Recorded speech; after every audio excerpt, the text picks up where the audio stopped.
Добро вечер. Го следите централното издание на Дневникот на К1 телевизија. За сите најнови информации од Вардарскот и Квешкиот регион Македонија, светот и спортот ќе погледнете веднаш по најавите. Останете со нас. 1 милион евра обезбеди општина Неготино за реализирање на повеќе капитални проекти.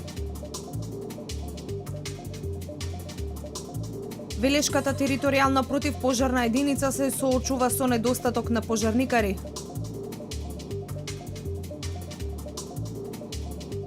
Изложба на тема Жените од Свети Николе низ историјата, тема со која го одбележаа месецот на жената март.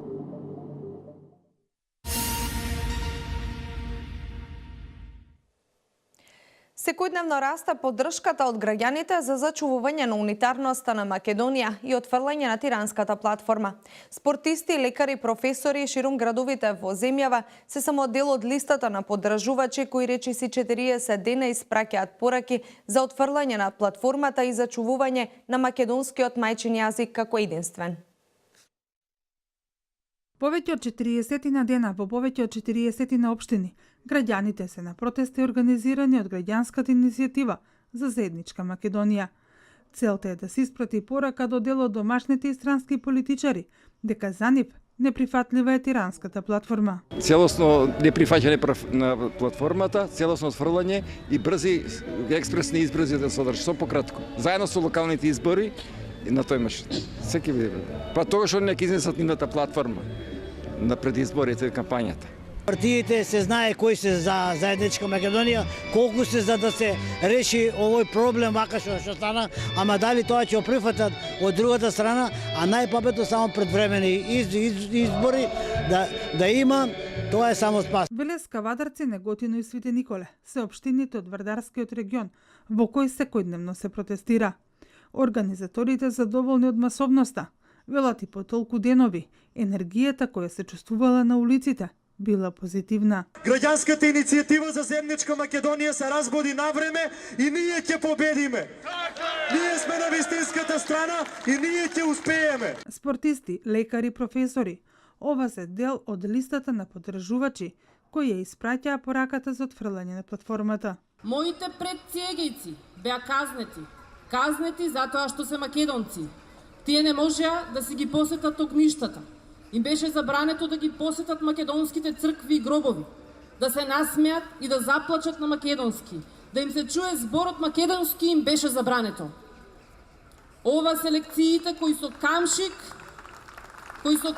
ги учеше нашиот народ, кој денес не е наивен и не може да се прелажи ниту манипулира.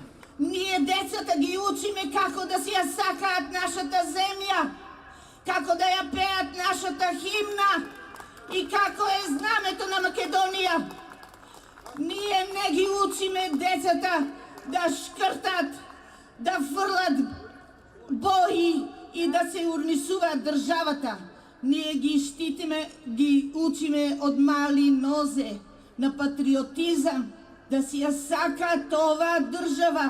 Од заедничка Македонија велат дека жолто-црвена е пораката за унитарна Македонија, држава во која официјален јазик е македонскиот.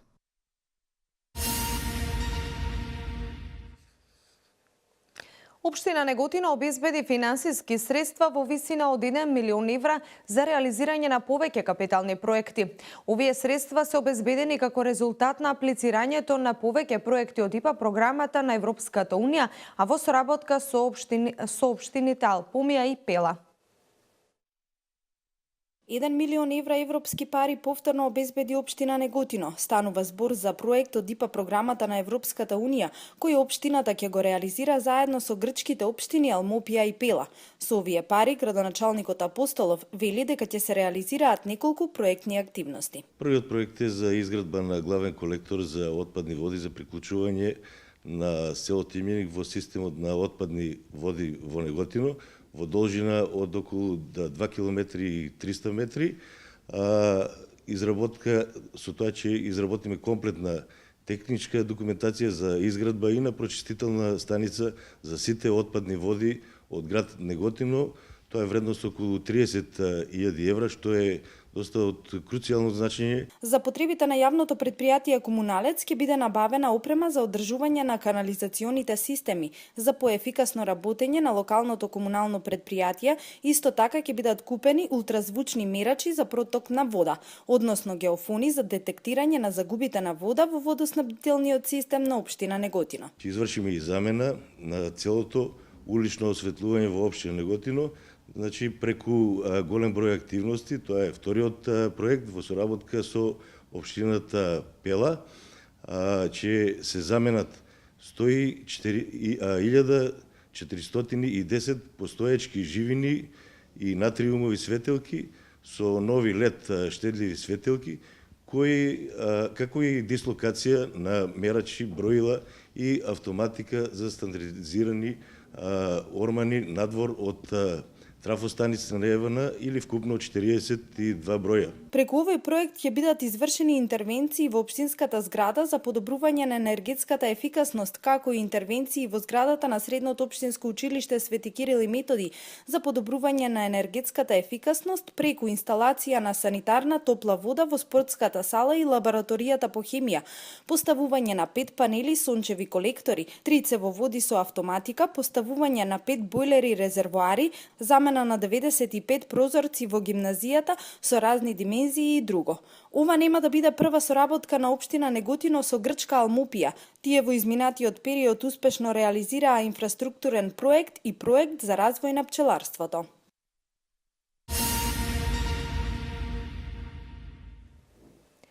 Територијалната противпожарна единица Велес периодов се соочува со недостаток на пожарникари.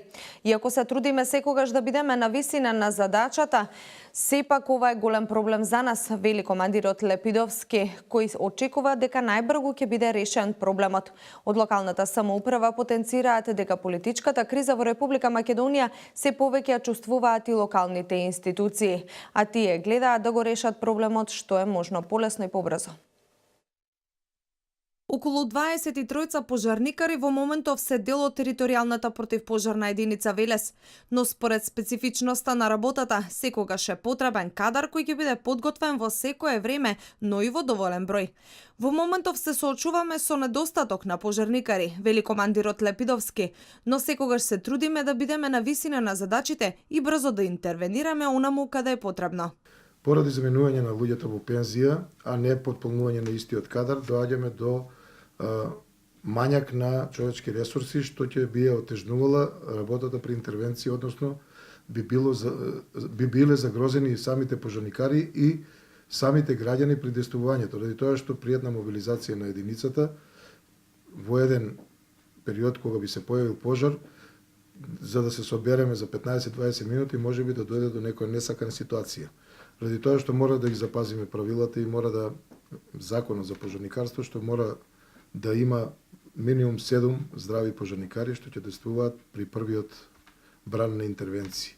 Нестабилната политичка ситуација во Република Македонија се почесто се чувствува и на локално ниво. Локалните институции на собствен грб ги чувствуваат притисоците и кочниците. За територијалната противпожарна единица недостигот на пожарникари е голем проблем. Од локалната самоуправа вела дека даваат напори во најскоро време да се реши истиот. Општина Велес побара и дозвола од антикорупција да самата прими луѓе на работа. За сега немаме одговор и не сме во можност да интервенираме на било кој начин. Веќе знаете дека сме подолго време во избори и она нејасна ситуација до формирање влада не може ништо да се работи, што е малку ја кочи и повеќе од ја кочи работата на локалната самоуправа во повеќе сегменти, меѓу кои е најизравен сегментот за примање на луѓе во противпожарната единица. Брзата разрешница на политичката криза е неопходна, бидејќи ова не е единствениот пример кој трпи последици од истата. Политичката криза големо влијание има и во секојдневието на обичниот граѓанин.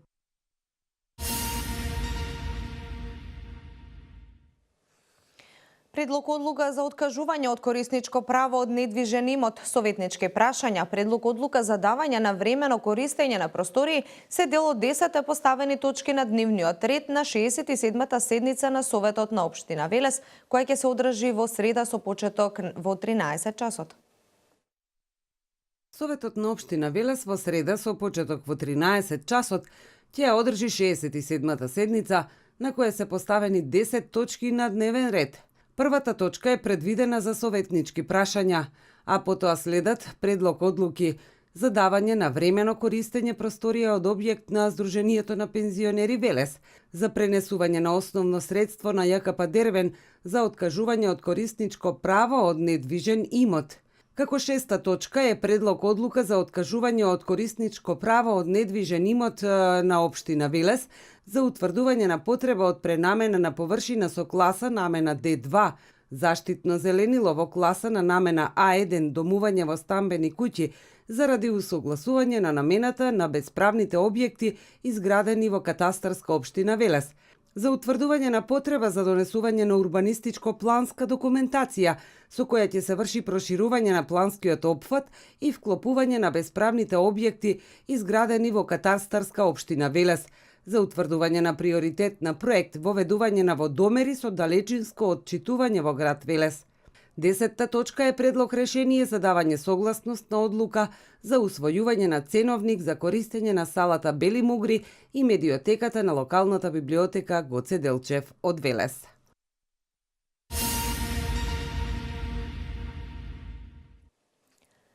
Кривична пријава поради постоење основи на сомнение за сторено кривично дело уцена поднесе Севара Тетово против 46 годишниот ББ и против АД 35 години и 55 годишната ЈД од Свети Николе, поради постоење основи на сомнение за сторено кривично дело помагање.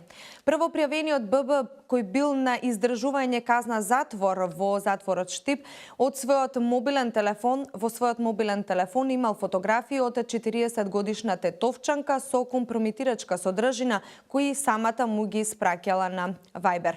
Истиот почнал да ја уценува со закана дека ако не му даде пари во износ од 3000 евра, ќе му ги достави сликите на незиниот сопруг. Оштетената исплашена од случката заминала на извесен период во Германија, пошто ББ заедно со второпријавениот АД продолжил со оценување на сопругот на оштетената, на кого успеале да му изнудат пари во 3 наврати, соопштуваат од МВР. Првиот пат сопругот на оштетената им донел пари во износ од 250 евра, додека пријавените биле во затвор. Исто така, во 2 наврати на жиро сметка на третопријавената ЈД уплатил по 10.000 денари.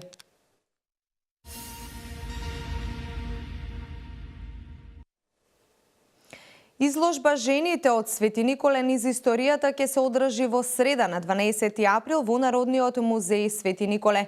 Изложбата е финален настан на кампањата посветена на жената во месец март. На настанот ќе бидат изложени биографии на 31 жена од Свети Николе, првенка во својата сфера. Организација на жени од Свети Николе годинава на многу оригинален начин го одбележа денот на жената 8 март, но и целиот март. Секој ден од овој месец му беше посветен на една жена од Свети Николе, првенка во својата област. За вкупно 31 жена, колку што има денови месецот, со неколку месечно истражување беа подготвени биографии и обезбедени фотографии, кои постепено се објавуваа на Facebook страницата на организацијата. Почнувајќи од разни занаети, како шнајдерка, фризерка, преку првите Свети Николчанки во нетипични професии за жената, како трактористка, машинобраварка, потоа првата лекарка, политичарка, новинарка, првите светиниколски спортистки, па до бранка, гимнастичарка, фудбалерка. Како финален настан ќе биде изложбата под наслов Жените од Свети Николе низ историјата, кој ќе се одржи во среда на 12 април во просториите на Народниот музеј во Свети Николе, на која ќе бидат изложени биографиите на 31 жена од Свети Николе, првенка во својата сфера.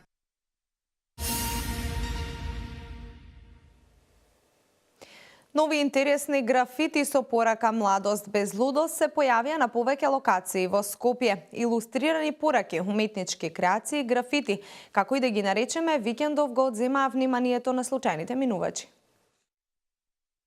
Илустрирани пораки, уметнички креации и графити се појавија утрово на повеќе локации во Скопје со порака "Младост без лудост". Истите будат интерес кај сите и секој ги толкува и ги доживува на различен начин, но сите ја откриваат главната порака. Бидејќи никој не е потпишан под самите графити, Не е јасно дали станува збор за герила акција, младенско движење, ноќен клуб или кампања во чиј фокус се младите. Дали младост без лудост е слоган на некоја кампања или станува збор за група млади луѓе кои сакаат да ја изразат својата креативност преку графитите.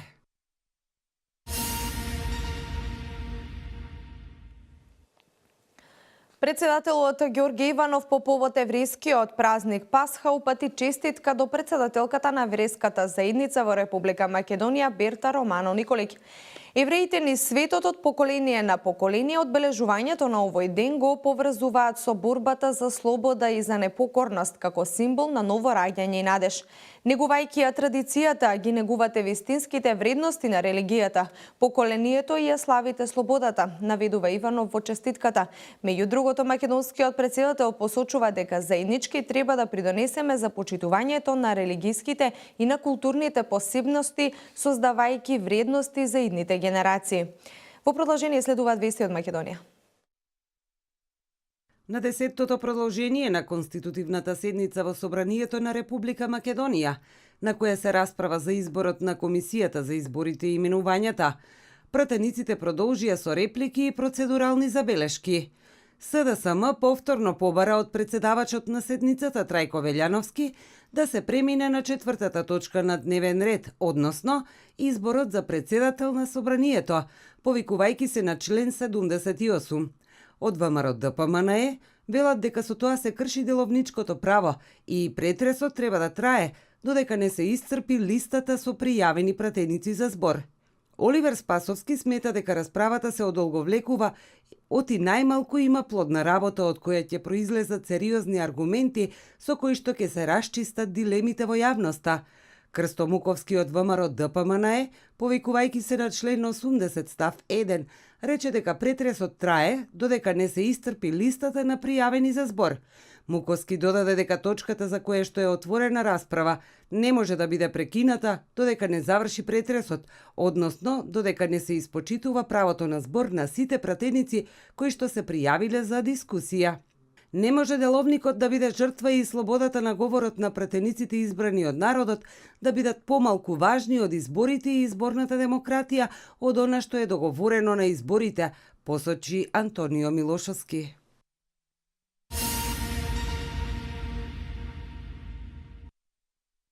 Направена е рестрикција на планот за наводнување за престојната пролетна сеидба поради лошата хидролошка состојба и неможноста акумулацијата калиманци да се наполни до крај со потребните количества вода. Со ревидирањето на површините ќе треба да се намалат 2400 хектари, односно да се обезбеди вода за наводнување само за 2733 хектари по Дорис, иако на почетокот беше планирано да се наводнуваат 5100 хектари во атарите на Кочанско, Штипско и Свети Николско. Експертите проценуваат дека ова е екстремно сушна година, а најголема рестрикција на оризовите површини има во повеќе населени места во Кочанско и Штипско. Од водостопанство најавуваат поголема рестрикција на водата за наводнување, доколку не се подобри хидролошката состојба, што ќе направи штета и на другите земјоделски култури.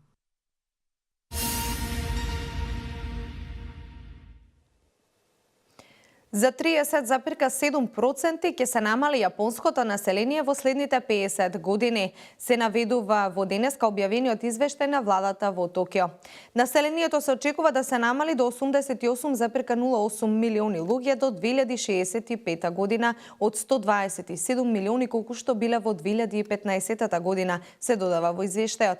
Граѓани на возраст над 65 години се очекува да бидат 38,4% од вкупната популација во 2065 година, во споредба со 26,6% во 2015 година.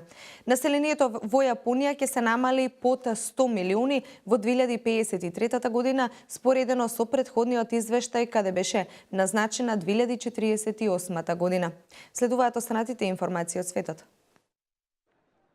Воведување во онредна состојба во период од 3 месеци по вчерашните терористички напади врз копски цркви, во кои загинаа најмалку 44 лица, прогласи египетскиот председател Абдел Фатах ал Сиси. Тој во своето телевизиско обраќање истакнал дека ќе бидат преземени серија чекори, а на прво место воведување вонредна состојба во период од 3 месеци. Според египетскиот устав, председателот треба за период до 1 недела да побара одобрување од парламентот. Законодавното тело сепак е под контрола на поддржувачите на Ал-Сиси, кој раководи со земјата од 2013 година, кога го собори од власт исламистот Мохамед Морси. Планирано е во Египет да биде создаден и висок совет за борба против тероризмот и екстремизмот.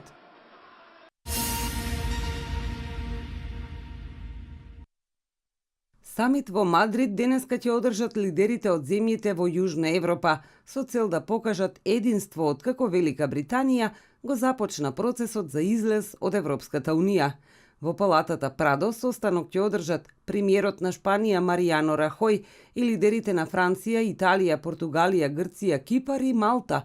Во соопштението на Рахој стои дека самитот ќе биде можност да се лансираат пораки за единство и посветеност за европска интеграција во пресуден момент и дека Европа мора да продолжи да работи со цел да одговори на прашањата што се од најголемо значење за нејзините граѓани и за јакнување на проектот за интеграција.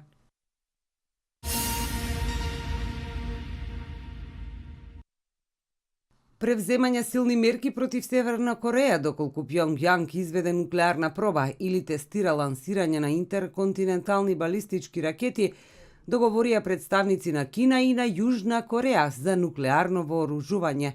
Во Сеул денеска се одржа средба меѓу главниот представник на Јужна Кореја за нуклеарно вооружување Ким Хонг Јун со специјалниот кинески представник за прашањата за Корејскиот полуостров Ву Двеј. Средбата е одржана во време на зголемена загриженост дека Северна Кореја најверојатно подготвува нова нуклеарна проба.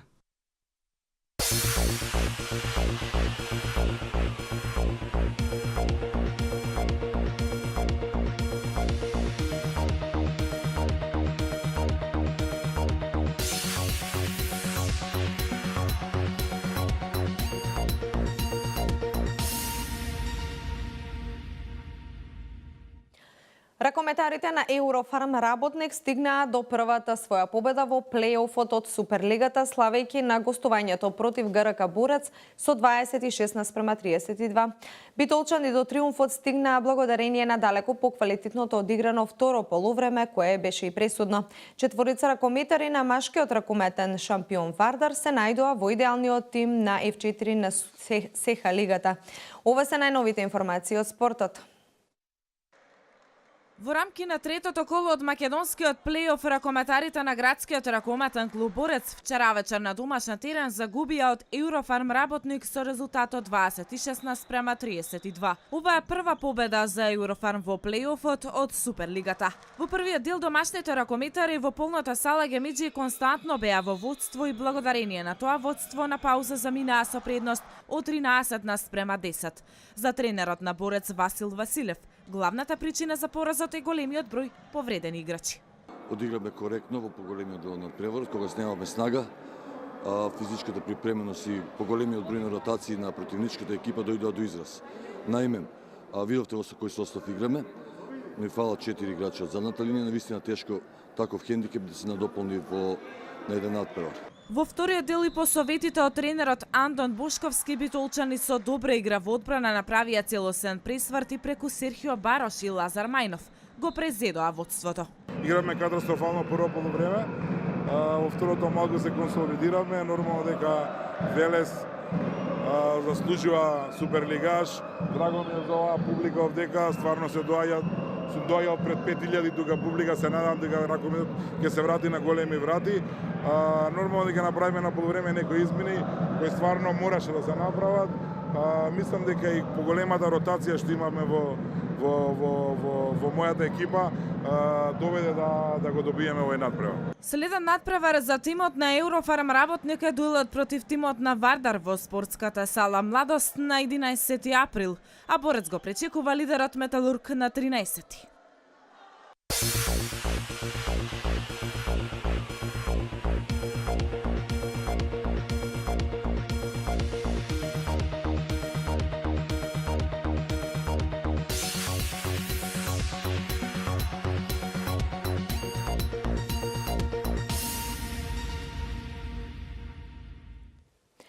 Денеска имаме сончево и топло време со мала до умерена локална облачност и со слаб ветер од јужен правец.